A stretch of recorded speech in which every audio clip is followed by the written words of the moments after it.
जय श्रीराम. आज श्रीरामचरितमानस भाग 171. रामे चित्तलयः सदा भवतु मे, भो राम मामुद्धर.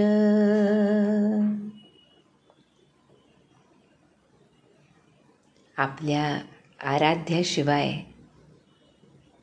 इतर कोणताही विषय मनात उरला नाही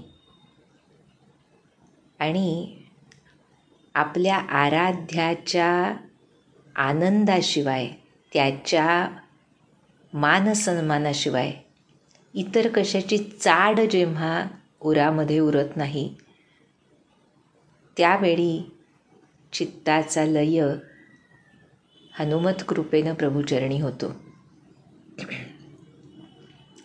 असं एक शास्त्रसंमत वचन आहे. संत सांगतात की आपण मागे मानसमध्ये सुद्धा बघितलं की जे रामभक्त आहेत ते माझे आप्त. म्हणजे जे लोक माझ्या आराध्याला मानतात ते लोक माझे आप्त. आणि अशा लोकांचं ऐकू नये जे आपल्या सद्गुरूंबद्दल, आपल्या आराध्याबद्दल काही हीनपणानं बोलतात किंवा करतात. आमचे महाराज म्हणतात, मुळीच ऐकू नये आपल्या गुरूंबद्दल कुणी काही बोलू लागलं तर. कानात बोटं घालून तिथून निघून जावं म्हणायचे महाराज. आपल्याला पूज्य ब्रह्मानंद महाराजांचा दाखला माहीतच आहे. त्यांना कधीही कुणीही महाराजांबद्दल काही वावगं बोललेलं सहन व्हायचं नाही. आणि गंमत कशी असते पहा, हे जे वावगं असतं ना, ते केवळ आपल्या आराध्याबद्दलचं वावगं असं नसतं. त्यामध्ये स्वतःची स्तुतीसुद्धा त्या वावग्यामध्येच इन्क्लुडेड असते. म्हणजे कसं, जर एखादा आमच्यासमोर आमच्या सद्गुरूंचं वर्णन न करता तुम्ही कसे सद्गुरूंपेक्षा श्रेष्ठ आहात किंवा तुम्ही कसे चांगले आहात या तऱ्हेच्या गोष्टी बोलू लागला तर त्याचा चटका हा विस्तवापेक्षा अधिक बसतो सत्शिष्याला किंवा सद्भक्ताला. कारण तो ह्या सत्शिष्य पदवीला किंवा सद्भक्त पदवीला तेव्हाच पोहोचलेला असतो जेव्हा स्वतःच्या देह मनबुद्धीबद्दल पूर्णपणे उदासीनता त्याच्या अंतःकरणाला आलेली असते. त्यामुळे तो मान आणि अपमानाच्या पलीकडे गेलेला असतो, सो सद्भक्त आणि सत्शिष्यसुद्धा.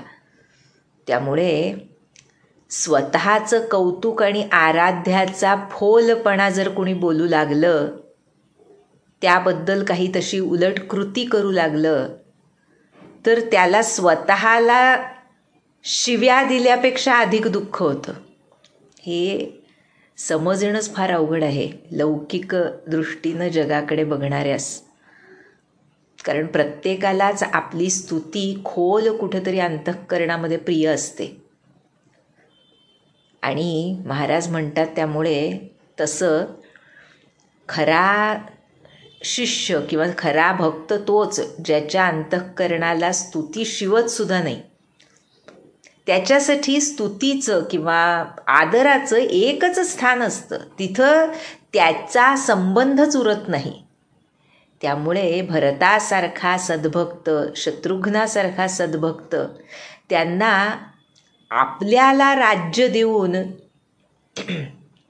आपल्या आराध्याला कष्टदायक जीवन दिल्याबद्दल यत्किंचितही सुख वाटण्याची शक्यताच सुतराम उरत नाही. हा संबंधच असा दिव्य असतो.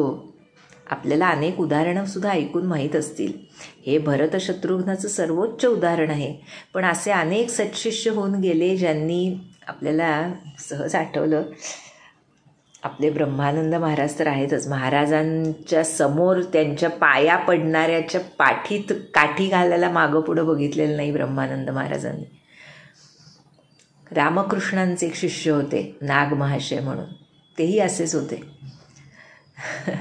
अतिशय लीन बरं का, आणि म्हणजे त्यांची लीनता वाखाणावी असे होते. म्हणजे त्यांनी स्वतःला पूर्णपणे समाप्त करून टाकलेलं होतं. अहम ब्रह्मास्मी वगैरे मध्ये मानणारे नव्हते ते. म्हणजे दास्यत्वच श्रेष्ठ या भावनेमध्ये मुरलेले होते. त्यामुळे गुरु आणि शिष्य एकच आहेत, समान आहेत वगैरे भावना त्यांना शिवतसुद्धा नसायची. आणि अशा नागमाशांसमोर जेव्हा एकानी नावेमध्ये, बरं का, नदीमध्ये होते त्यावेळेस, ते नावेमध्ये रामकृष्णांबद्दल काहीतरी वावगं बोलण्यास सुरुवात केली, तेव्हा त्याच व्यक्तीच्या पायातला जोडा काढून त्यांनी त्याला मारलं होतं. म्हणजे आपल्या आराध्याबद्दल यत्किंचित वावगंसुद्धा सहनच होऊ शकत नाही सत्शिष्याला आणि सद्भक्ताला. आणि तसंच इथे आज आपण जे कथानक बघतो आहोत त्यामध्ये भरत आणि शत्रुघ्नाला सहन होत नाही आहे की माता मला राज्याची गादी देऊ बघती आणि माझ्या भावाला वनवासात पाठवलं आहे. त्यामुळे आता शत्रुघ्न आला आहे तिथे आणि म्हणतोय, सुनी शत्रुघ्न मातु कुटिलाई, जरही गातरिस कछुन बसाई, तेही अवसर कुबरी तहाई, बसन विभूषण विविध बनाई, लखिरीस भरे उलखन लघु भाई, भरत अनल घृत आहुति पाई, हुमगिला ततकी कुबर मारा, परिमोह भरमहि करत पुकारा, कुबर टूटे उफूट कपारू, दलित दसन मुख रुधिर प्रचारू, आह दय्य मैं काहन सावा, करतनी कफलु अनैस पावा, सुनिरी पुहन लखी खसिख खोटी, लगे खसीटन धरी धरी जोटी, भरत दयानिधि दीनि छड़ाई, कौसल्या पही गे दो भाई. ज्यावेळी कैकेयी मातेनं जे काही कृत्य केलं होतं ते ऐकलं तेव्हा शत्रुघ्नाचं शरीर क्रोधानं पेटलं होतं. पण काही चालत नव्हतं त्याचं, कारण ती समोर राम माता उभी होती. आणि कसं आहे पहा, भरत आणि शत्रुघ्न दोघांना नेहमीच हे भय आहे की आम्ही जे करू त्यामुळे आमच्या राम भैयाला काही दुःख होता कामा नये. त्यांनी आम्हाला जे शिकवलं आहे त्यानुसारच आम्ही चाललं पाहिजे. आमच्या कोणत्याही कृत्यानं माझ्या भावाला कमीपणा येता कामा नये. त्यामुळे मातेचं बोलणं ऐकूनसुद्धा शत्रुघ्न गप्प होता. पण ज्यावेळी तिथं ती कुबडी मंथरा आली, विविध वस्त्र अलंकार यांनी नटून, आणि अशा परिस्थितीमध्ये तिला नटलेलं बघून शत्रुघ्न भडकला. आग जळती आणि त्यामध्ये तुपाची आहुती पडावी तसं झालं आणि त्यानं तिला जोरात लाथ मारली. ओरडत जमिनीवर तोंडघशी पडली मंथरा. तिची पाठ मोडली, कपाळ फुटलं, दात तुटले आणि तोंडातून रक्त वाहू लागलं. आणि विव्हळत म्हणतीये तरीसुद्धा मंथरा की अरे दैवा, मी सर्व चांगलं करायला गेले आणि मला त्याचं असं वाईट फळ दिलंस. काय केलं मी वाईट, बरं का. पुन्हा हे तिचं असं बोलणं ऐकून शत्रुघ्न अजून क्रोधित झाला. तिचे केस धरून ओढत नेऊ लागला. पण भरत दयानिधी दीन ही छडाई. आपण अगोदर बघितलं तसं भरत हे श्रीरामांचं प्रतिरूप आहे. त्यामुळं त्यानं तिला सोडवलं आणि मग दोन्ही भाऊ कौसल्या मातेकडे गेले. काय होती तिची अवस्था? मलिन बसन बिबरन बिकल कृस शरीर दुख भारा कनक कलप बर बेली बन मानहु हनी तुसारा. साध्या मळकट कपड्यामध्ये कौसल्या माता बसलीये. चेहरा उतरलाय, व्याकुळ झालीये. इतक्या दुःखाचा भार पडल्यामुळे तिचं शरीर सुकून गेलंय जणू. तुलसीदास म्हणतात, सुंदर सोन्याच्या कल्पलतेला हिमपात होऊन ते करपून जावं तशी तिची अवस्था दिसत होती. आणि ज्या वेळेला तिनं भरताला बघितलं, भरत ही देखी मातु उठी धाई मूर्छित अवनी परी झई आई. देखत भरतु बिकल भये भारी परे चरण तन दशा बिसारी. मातु तात कह देहि दिखाई कहसिय राम लखनु दो भाई. कैकई कत जनमी जग माझा जौ जनमीत भई कहे काहे न बाझा. कुल कलंको जेहि जनमे मोही अपजस भाजन प्रियजन द्रोही. कोटि भुवन मोहि सरिस अभागी गति असी तोरी मातु जेहि लागी. पितु सुरपुर बन रघुवर केतु मैं केवल सब अनरथ हेतु. धिग मोहि भयमु बेनु बन आगी दुसहदाह दुख दूषण भागी. मातु भरत के बचन मृदु सुनि पुनि उठी संभारी. लिए उठाई लगाई उर लोचन मोचती बारी. भरताला बघताच कौसल्या माय धावली उठून त्याच्याकडे, पण पुन्हा मूर्छा आली तिला आणि जमिनीवर पडली. तिला तसं बघताच भरत व्याकुळ झाला आणि परे चरण तन दसा बिसारी, आपलं देहभान विसरून तिच्या चरणांवर लोळण घेतली भरतानं आणि म्हणतोय, अगं आई, बाबा कुठे आहेत मला दाखव ना. माझी वहिनी सीता आणि राम लक्ष्मण कुठे आहेत? का कशासाठी कैकईनं जगात जन्म घेतला आणि जन्मली तर जन्मली, वांझ का नाही केलं तिला विधात्यानं. कुलकलंक ठरली, अपकीर्तीची पेटी आहे जणू ती. आणि प्रियजनांचा द्रोही बनलेल्या माझ्यासारख्या पुत्राला का जन्म दिला तिनं?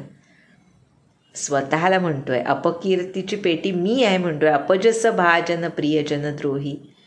स्वतःला भरत म्हणून घेतोय की मी माझ्यासारखा कुलकलंक, कारण माझ्यामुळे हे सर्व घडलंय, त्यामुळे माझ्यासारख्या कुलाचा कलंक असलेल्याला का जन्म दिला तिनं? त्रैलोक्यात माझ्यासारखा दुर्दैवी कोण आहे? हे माते, तिच्यामुळे तुझी अशी अवस्था झाली आहे. माझे तात स्वर्गात निघून गेले आणि भाऊ श्रीराम वनात गेले. केतूसारखा मीच या सर्व अनर्थांचं कारण आहे. धिक्कार असो माझा. धिगमोही भयमो बेनु बन आगी. वेळूच्या वनात आगीसारखा निर्माण झालो मी आणि ह्या सर्व भीषण दुःखाचा भागीदार ठरलोय.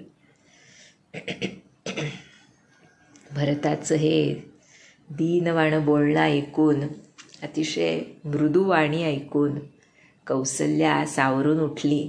भरताला उठून छातीशी धरलंय मातेनं आणि डोळ्यातून अश्रू ढाळू लागली. अत्यंत सरळ स्वभावाची आहे ही राम महतारी, आपण बघितलं. त्यामुळे सरल सुभाय माया हियलाये, अतिहित मनहु राम फिरी आये. माता कौसल्याचा तो सरळ स्वभाव बघून सर्वजण म्हणतायत, राम मातु असं काहे न होई. माते कुणाची माता आहे? प्रत्यक्ष श्रीरामांची माता आहे, ती अशीच असणार नाही का?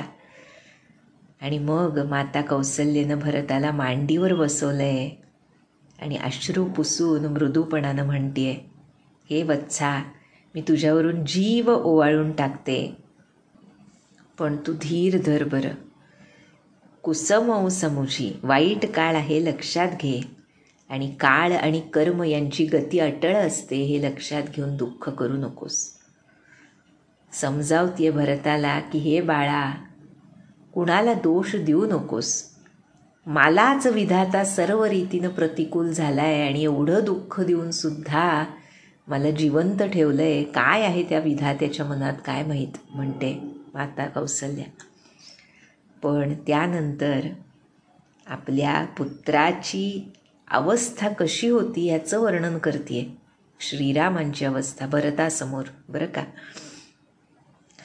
पितु आयस भूषण बसन, तात तजे रघुबीरा, बिसमऊ हर्षुन हृदय कछु, पहिरे बलकल चीरा. मुख प्रसन्न मन रंगन रोषु, सब कर सब विधि करी परितोषु. चले बिपिन सुनि सिय संग लागी, रहई न राम चरण अनुरागी. अरे भरता, पित्याच्या आज्ञेनं माझ्या रामानं वस्त्र आभूषणं काढून टाकली आणि वल्कलं धारण केली, तेव्हा त्याच्या मनामध्ये थोडासुद्धा विषाद किंवा हर्ष नव्हता. मुख प्रसन्न होतं, कसलीही आसक्ती नव्हती, कुणाबद्दल काही क्रोध द्वेष नव्हता. सगळ्यांचं समाधानच पुन्हा करून माझा राम वनात गेला.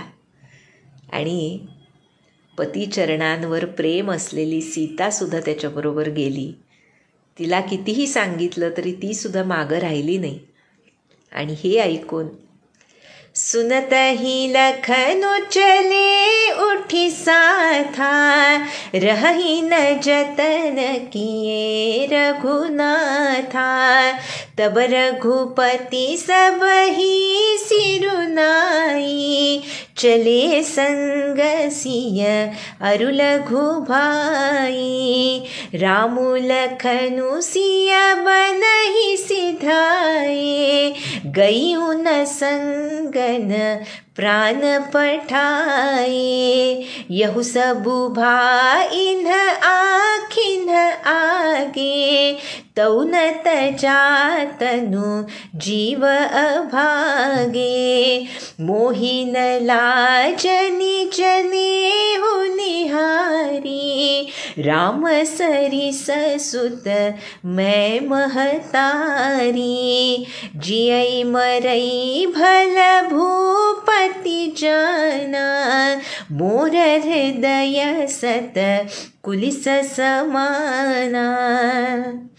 कौसल्या के बचन सुनी, भरत सहित रनिवासु. व्याकुल बिलपत राजगृह, मानहु शोक निवासु. माता सांगते पुढे की राम आणि सीता निघालेत बघून लक्ष्मणसुद्धा त्यांच्याबरोबर निघाला. श्रीरामांनी त्याला खूप थांबवलं, पण तो काही थांबला नाही. आणि मग सर्वांना नमस्कार करून रघुनाथ सीता लक्ष्मणासह निघून गेले. हे तिघं वनात गेले, मी काही बरोबर गेले नाही आणि माझे प्राणही मी त्यांच्या मागं पाठवले नाहीत. हे सर्व माझ्या डोळ्यांसमोर घडलं, तरी ह्या दुर्दैवी जीवानं शरीराचा त्याग काही केला नाही. भरता, रामासारख्या पुत्राची मी आई, पण ह्या शरीरावरच्या मोहाची सुद्धा मला लाज वाटत नाही का रे. जगणं मरणं हे राजांना बरोबर कळलं की रामाबरोबर जगणं आणि राम नाही तोच मृत्यू आणि ते गेले. पण माझं हृदय मात्र शेकडो वज्रांसारखं कठोर आहे, असा विलाप करते माता कौसल्या. आणि ते बोलणं ऐकून भरत आणि सर्व अंतःपुर व्याकुळ होऊन विलाप करू लागलं. जणू शोक निवास बनला राजमहाल. आणि मग बिलपही बिकल भरत दो भाई, कौसल्या लिए हृदय लगाई, भांति अनेक भरत समुझाए, कही विवेकमय बचन सुनाए, भरत हूँ मातु सकल समुझाई, कही पुराण श्रुति कथा सुहाई, छल विहीन सुचि सरल सुबानी, बोले भरत जोरी जुग पानी. दोघे बंधू भरत शत्रुघ्न राम विरहामुळे विव्हळ झालेत, शोक करतायत. तेव्हा पुन्हा कौसल्या मातेनं त्यांना हृदयाशी धरलं, अनेक प्रकारानं भरताला पुन्हा समजावलं, अनेक विवेकपूर्ण गोष्टी त्याला सांगितल्या. आणि कसं आहे पहा, भरत हा प्रत्यक्ष धर्म आहे बरं का. धर्म म्हणजे भरत धर्मानं चालतो असं नव्हे, तर भरत जसा चालतो त्यालाच धर्म म्हणतात. त्यामुळे मातेनं कितीही समजावलं तरी सर्व मातांची आता भरत समजूत घालतोय, पुराण वेदांमधले दाखले देतोय. दोन्ही हात जोडलेत भरतानी, छल विहीन सुचि सरल सुबानी, बोले भरत जोरी जुगपानी. दोन्ही हात जोडलेत, अतिशय निष्कपटपणे, निर्मळपणे आणि साधेपणानं म्हणतोय,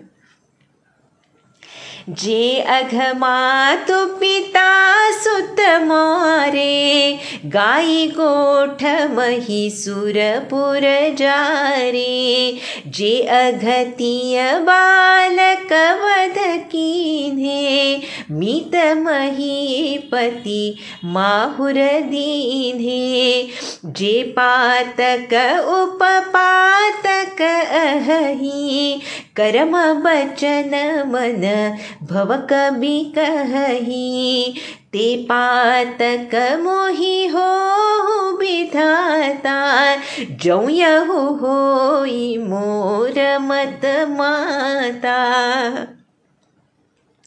जे परि हरि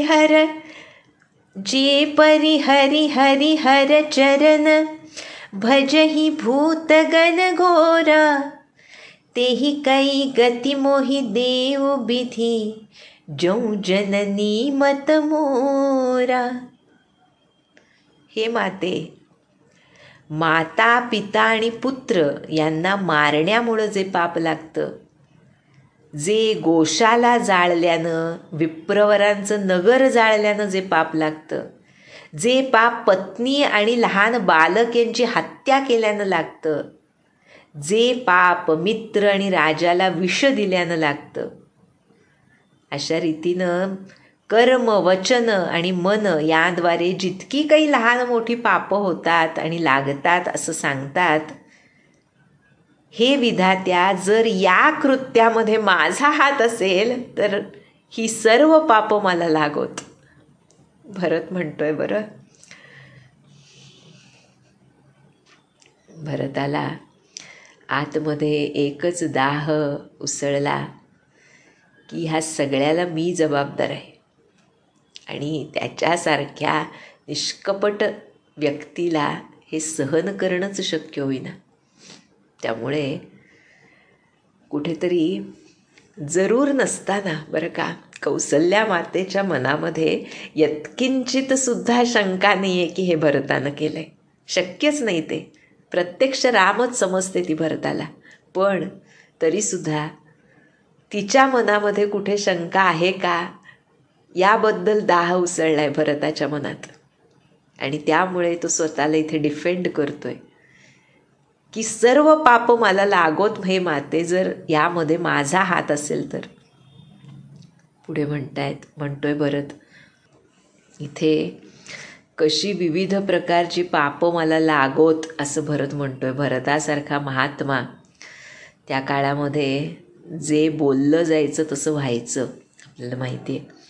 त्यामुळे ही सर्व पापांची जणू लिस्ट दिली आहे इथे भरताने की ही सगळी पापं मला लागोत. त्यामुळे म्हणतोय, जे लोक श्रीहरी आणि श्री शिव यांना सोडून भयानक भूत प्रेतांना भजतात, हे माते, जर माझी या कृत्यात संमती असेल तर या लोकांना जी गती मिळते ती गती विधात्यानं मला द्यावी.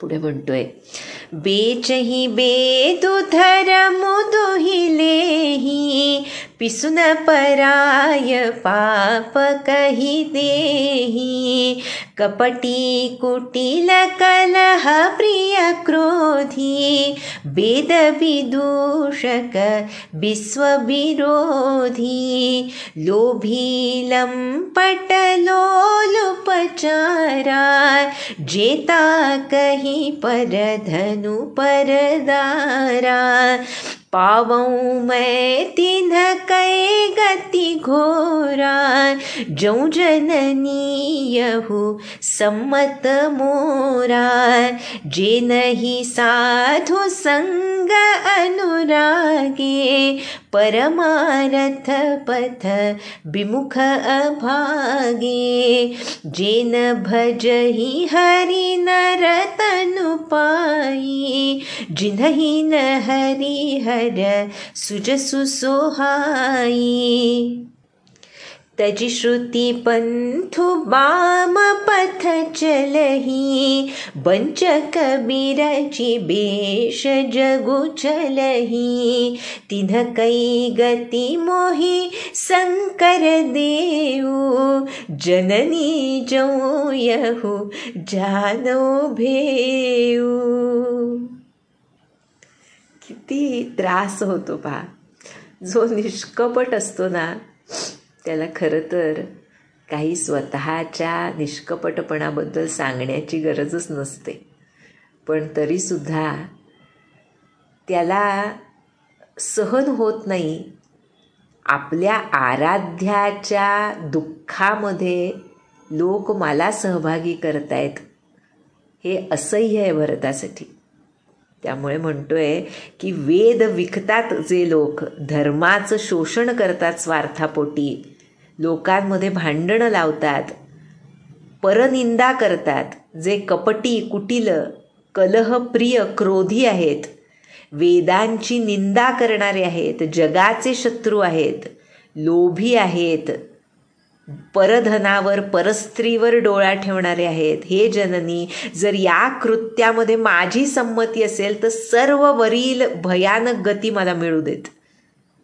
ज्यांना सत्संगाविषयी प्रेम नाही, जे भाग्यहीन आहेत, परमार्थापासून विन्मुख आहेत, जे मनुष्य देह लाभूनही श्रीहरींचं भजन करत नाहीत, ज्यांना शंकर भगवान आणि विष्णूंचं गुणगान आवडत नाही, ज्यांना वेदमार्ग आवडत नाही, जे ढोंगी आहेत, हे माते, ह्या सर्वांचं पाप शंकर भगवान मला देवोत, यांची गती मला मिळो, जर मला ह्या षडयंत्राबद्दल माहिती असेल तर.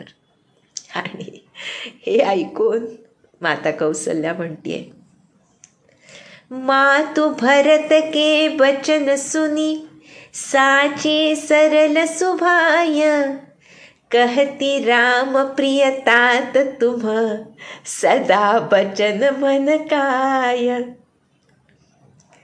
भरताचं अतिशय सरळ बोलणं ऐकून माता कौसल्या म्हणतीये, अरे तू मन वचन कर्मानं नेहमीच रामाचा आवडता आहेस, कहती राम प्रियतात तुम. आणि पुढे म्हणतीये, राम प्राण होते प्राण तुम्हारे, तुम रघुपति प्राण होते प्यारे, विधु विष चवै स्रवै मुआगी, होई बारी चर बारी बिरागी, भये ज्ञानु बरो मिटई न मोह, तुम राम ही प्रतिकूल न हो, मत तुम्हारा यहो जो जग कही, सो सपने हो सुख सुगती न लही. आहा, काय विश्वास आहे पहा राम महतारीचा भरतावर. म्हणतीये की अरे मला माहीत नाही का, श्रीराम तुला प्राणाहून प्रिय आहे आणि तू सुद्धा माझ्या रामाला प्राणाहून अधिक प्रिय आहेस. एक वेळ चंद्र विष ओकू लागेल आणि हिम बर्फ आगीचा वर्षाव करू लागेल. कधी कधी जलचर जीव जलापासून विरक्त होतील किंवा ज्ञान प्राप्त होऊन सुद्धा मोह संपणार नाही कदाचित. म्हणजे ह्या परस्पर विरोधी गोष्टी कदाचित होतील, पण तू कधी श्रीरामाविरुद्ध जाणार नाहीस ह्याची मला खात्री आहे. उलट म्हणतीये माता की जगामध्ये जे कोणी असं म्हणतील की या गोष्टीमध्ये तुझी संमती आहे, त्यांना स्वप्नात सुद्धा कधी सुख मिळणार नाही आणि शुभगती मिळणार नाही. अशा रीतीनं ही राम महतारी भरताला समजावते. आणि मग अस कही मातु भरतु ही अलाए, थन पयस्रवही नयन जल छाए, करत बिलाप बहुत एहि भांति, बैठे ही बीती गई सब राती. असं एकमेकांशी बोलण्यामध्येच रात्र सरतीये. कौसल्या माता भरताला वरचेवर हृदयाशी कवटाळतीये. इतकं प्रेम आहे तिचं भरतावर की तिच्या स्तनातून दूध स्रवू लागलं वात्सल्य भावनेनं आणि नेत्रात प्रेमाश्रू दाटून आले. अशीच विलापामध्ये ती रात्र गेली. कधीच रघुकुलामध्ये ह्या तीनही माता नेहमीच चारही मुलांच्या आई होत्या. कधीच हा माझा, हा परक्याचा, हा भाव त्या तिन्ही मातांच्या अंतःकरणात नव्हता. किंबहुना तो भाव त्यांना शिवूच शकत नव्हता. आणि खरं हा भाव कधीही अंतःकरणाला न शिवलेली जर कोणी असेल तर ती माता कैकेयीच होती. तिनं कधीच रामाला तो दुसऱ्याचा पुत्र आहे ही भावना तिच्या मनात आली नव्हती. पण जसं आपण बघितलं, बुद्धिभेद करणारा आजूबाजूला असेल आणि बुद्धिभेद हा मी होऊ दिला की कोणत्या स्तराला गोष्टी जाऊ शकतात याचं हे सर्वोच्च उदाहरण आहे. त्यामुळे ह्या भरत आणि कौसल्या मातेचं परस्पर प्रेम या आजच्या संवादातून आपल्याला दिसून येतं. आणि ह्यानंतर सर्व मुनी ऋषी वसिष्ठ जेव्हा तिथे आले त्यावेळेला पुढं काय झालं आणि भरतानं काय केलं, काय सांगितलं ह्याचं वर्णन तुलसीदास पुढच्या भागात करतील. तोवर हा भरताच्या अंतःकरणातला निष्कपटपणा, सरळ वृत्ती आणि आपल्या आराध्यावरचं अनन्यसाधारण असं प्रेम, ज्यामध्ये इतर कुठल्या भेसळीला वावच नाही, ज्यामध्ये इतर कुठल्या कल्पना भावना यांना वावच नाही, ज्यामध्ये केवळ शुद्ध आणि शुद्धातिशुद्ध असं प्रेम आहे, ते कोणत्याही मला काही मिळावं या भावनेनं नसून केवळ माझ्या आराध्याला आनंद व्हावा या भावनेतून केलेलं प्रेम आहे. असा भाव कधीतरी आमच्या अंतःकरणात सद्गुरु कृपेनं प्रकट व्हावा. आणि आमच्या महाराजांना आवडतं त्यांच्या हृदयाला आनंद होतो. म्हणून त्यांनी दिलेलं नाम त्यांच्याच कृपेनं आमच्या ओठी सदैव नांदावं, हीच त्यांच्या चरणी प्रार्थना करूया. जानकी जीवन स्मरण जय जय राम.